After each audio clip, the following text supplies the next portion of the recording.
বোয়াল ভাপা করব। কড়াইতে আগে পেঁয়াজ কুচিয়ে নিয়েছি, সেই পেঁয়াজটা দিয়ে দিলাম আর টমেটো কুচিটাও দিয়ে দিলাম। সাথে একটু নুন দিয়ে ভালো করে মেখে নেব। মেখে নিলে পেঁয়াজটা একদম নরম হয়ে যাবে।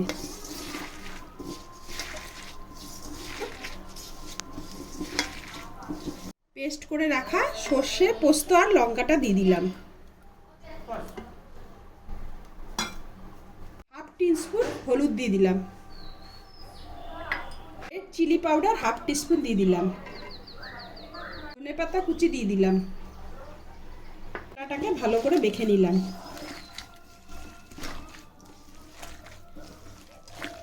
এবার মাছগুলো এক এক করে মশলার সাথে মেখে নেব।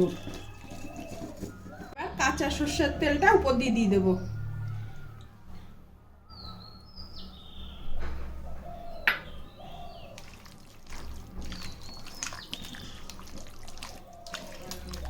সামান্য পরিমাণ জল দিয়ে দিলাম।